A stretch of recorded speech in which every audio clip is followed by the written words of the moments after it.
और दर्द इसलिए हो रहा है कि हम सैनिकों ने दर्द भरी जिंदगी निकाली और पहाड़ियों पर हमने जिंदगी निकाली और रेगिस्तानों में हम रहे और जगह जगह जहाँ जो है आदमी नहीं घुसे, जहाँ बंदर भी नहीं जाते थे वहाँ हम सैनिक गए। और आपके इशारे से तो पत्ते हिलते हैं, आपके इशारे से जो देश के बाहर के जो बाहर की ताकतें वो भी हिलते हैं, आपके इशारे से तो चाइना भी दाग दाग बेदाग होता है, आपके इशारे से तो पाकिस्तान के भी धज्जियाँ उड़ती हैं। सबसे पहले उस मातृभूमि के लिए, उन देश को शहीदों के लिए नमन करता हूं जो हमारे देश के लिए मर मिट गए, जिन्होंने इस देश को बचाने में अपने अहम भूमिका निभाई है। मैं उनको जय हिंद करता हूं। बोलो भारत माता की जय, भारत माता की जय, जय हिंद। परिचय के साथ शुरू करेंगे सर एक बार। मेरा नाम कैप्टन आनंद सिंह राणा है। मैं अध्यक्ष उत्तराखंड पूर्व सैनिक एवं अर्धसैनिक संगठन डोयाला ब्लॉक से हूँ और यहाँ पर मेरे साथ 4-5 प्रतिनिधि आए हैं। राजेंद्र रावत जी, राकेश डंगवाल जी और ऑनरी कैप्टन हरिंदर साहब। बाकी मेरे सहपाठी और भी हैं, मेरी यूनिट के काफ़ी लोग यहाँ पर आए हैं जिन्होंने काफ़ी बढ़ चढ़ कर भाग लिया है।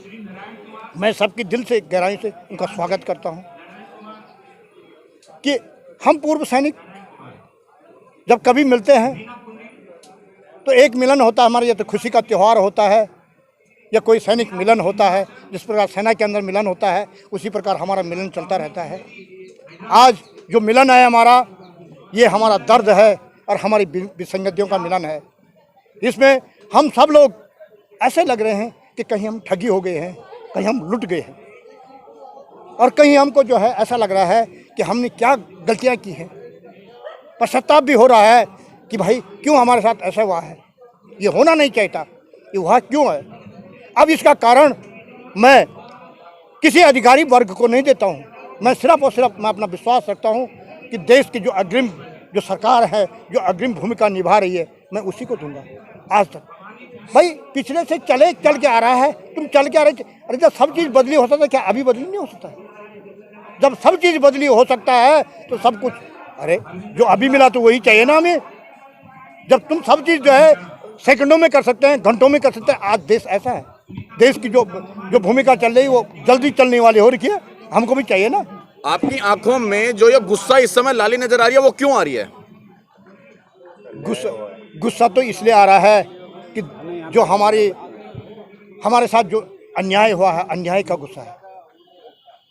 और दर्द इसलिए हो रहा है कि हम सैनिकों ने दर्द भरी जिंदगी निकाली और पहाड़ियों पर हमने जिंदगी निकाली और रेगिस्तानों में हम रहे और जगह जगह जहाँ जो है आदमी नहीं घुसे, जहाँ बंदर भी नहीं जाते थे वहाँ हम सैनिक गए, उन पहाड़ियों पर गए।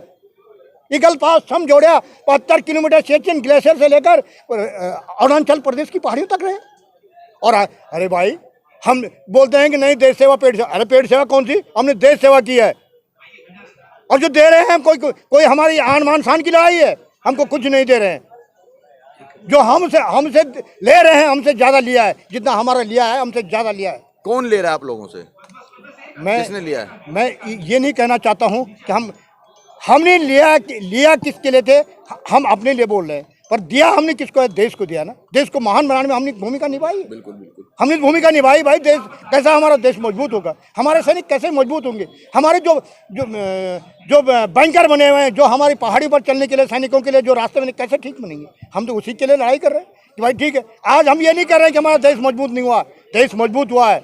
देश की जो सीमाएँ बड़ी हैं वो अच्छी मजबूत संचालनकर्ता के हाथों में है। हम कभी नहीं कहेंगे अपने देश की जो संचालन करता है, चाहे हमारे राष्ट्रपति है, चाहे हमारे प्रधानमंत्री है, चाहे हमारा रक्षा मंत्री, हम कभी उनका नहीं कहेंगे जिन्होंने हमारे देश को मजबूत नहीं किया है, देश को महान बनाने का काम किया है। पर जो हमारी थोड़ा पीड़ा है, सैनिकों का जो भेदभाव, सैनिकों के एक पटरी को, जो मैं बार बार कह रहा हूँ, मैं 3 बार 4 बार मैं कह चुका हूँ कि हमारी एक पटरी को ढीला छोड़िए तो गाड़ी जो है, पटरी का जो है गाड़ी कमज़ोर हो जाएगी, उसका पहिया कमजोर हो जाएगा। आप लोगों के साथ भी तो लगातार वो सरहद पे जाके होली मनाते हैं, दिवाली मनाते हैं, तो आप लोगों को छोड़ ना दिया उन्होंने? नहीं छोड़ा तो थोड़ी है। हाँ। कभी नहीं कहा। हाँ। छोड़ा कभी आप लोगों के साथ रहे? अरे रहते तो हैं, गुणगान करते हैं, टोपी पहन के, बैज पहन के, कोटा पहन के, कोट जिसको बोलते हैं, कोट पहन के सैनिक। हमको भी कुछ भाई, हमारे देश के प्रधानमंत्री जो है आज BSF में है, आज ITBP में है, आज ग्लेशियर में है, आज लेह लद्दाख के अंदर, हमको भी तो खुशी होती है। दीपावली में पूर्व सैनिकों को हमको बड़ी खुशी होती है। जब नाराजगी क्यों है फिर? नाराजगी, मान सम्मान की लड़ाई की नाराजगी है सर। जो भेदभाव है, जो तनख्वाह की जो विसंगतियां हैं, जो विसंगतियां हुई हैं, उसकी लड़ाई है। और मैं ये नहीं कहता हूं कि हमारे अफसरों ने ये गड़बड़ किया है। मैं ये कह रहा हूं जो विसंगतियां हुई, चाहे पीछे से चल के उसको भी ठीक किया जा सकता है, उसको भी तुरंत, जो ब्यूरोक्रेट है उसको भी ठीक किया जा सकता है। और आपके इशारे से तो पत्ते हिलते हैं, आपके इशारे से जो देश के बाहर के जो बाहर की ताकतें वो भी हिलते हैं, आपके इशारे से तो चाइना भी दाग बेदाग होता है, आपके इशारे से तो पाकिस्तान के भी धज्जियां उड़ती हैं। क्या या ब्यूरोक्रेट जो तुम बोलते हैं तो नेशनल मीडिया, अरे यहाँ कोई ऐसा पत्रकारिता था हिंदुस्तान उसका आ जाता, या जो मेन पत्रकार कोई तो हमारी आवाज़ उठाता है मोदी जी को, मोदी जी तक हमारी बातें पहुँचती। भाई ये देश के सैनिक क्यों कर रहे हैं, पूर्व सैनिक क्यों कर रहे थे।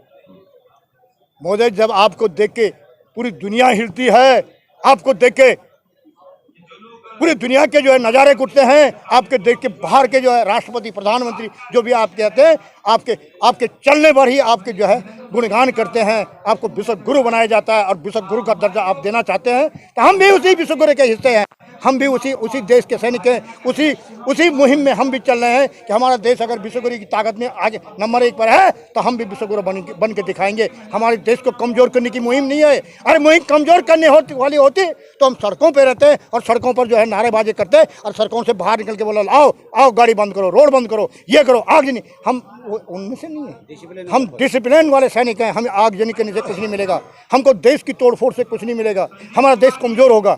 हम देश को बिल्कुल परेशान नहीं करना चाहते। हम शांतिपूर्ण, अपना शांतिपूर्ण तरीके से हम यही कर सकते हैं। अगर नहीं माने मोदी, हमें अन्न सन जिसको बोलते हैं, अन्न को बंद कर दो, हम वो भी करेंगे। अगर नहीं किया ना, वो ये करना पड़ेगा। फिर देखना फिर क्या जुनून निकलता है, तब कैसे हमारे सैनिक बाहर आएंगे। अगर एक आदमी ने एक दिन का खाना बंद कर दिया, लाखों सैनिक रोडों की तरफ चलेंगे, ये मैं वादा करता हूँ। अगर 1-2 आदमी ने इस जंतर मंतर पर बैठ के अगर ये आह्वान कर दिया कि आज के बाद हमारा खाना बंद है, फिर देखना आप क्या देश के अंदर क्या तहलका मचता है। मैं इसलिए मोदी जी से यही निवेदन करता हूँ कि जागो रे सरकार, जागो।